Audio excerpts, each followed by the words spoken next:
Mr. President, my dear colleagues, I vote yes to the motion to archive the articles of impeachment against Vice President Sara Duterte, respecting the decision of the Supreme Court.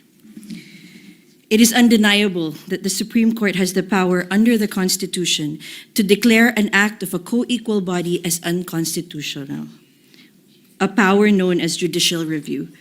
The power allows the Supreme Court to ensure that all branches of the government act within the bounds of the Constitution, and it should be respected. The three main branches of our government, the legislative, executive, and judicial, each is vested with distinct powers and functions by the Constitution, none superior to others. Each operates independently with its own sphere of authority and serves as a check and balance on the others to prevent abuse of power.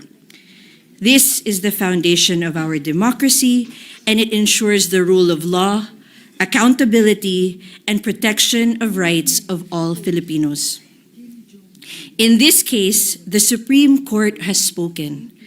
By a unanimous vote, the Supreme Court declared in clear and unequivocal terms the articles of impeachment against Vice President Sara Duterte unconstitutional and null and void ab initio for violating the one-year bar rule and due process clause. As a result, the Senate did not acquire jurisdiction to constitute itself into an impeachment court. This decision, finally, is immediately executory.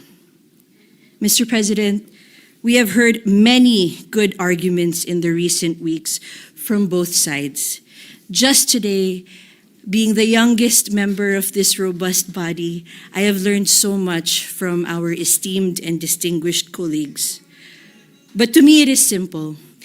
The opinion, or the most important opinion, is that of the final arbiter of our Constitution, and that is the Supreme Court. I have faith that the Supreme Court has done their duty and fulfilled their mandate. Being a legislator and a public servant, it is my duty to abide by that decision. Not too long ago, I took my oath of office as a senator, and I swore to support and defend the Constitution, and I adhere to that today. To do otherwise can lead to uncertainty and chaos, and even a constitutional crisis. This is what the rule of law expects from each and every one of us. And to respect the rule of law is to respect our democracy. And that is why I vote yes to the motion before us.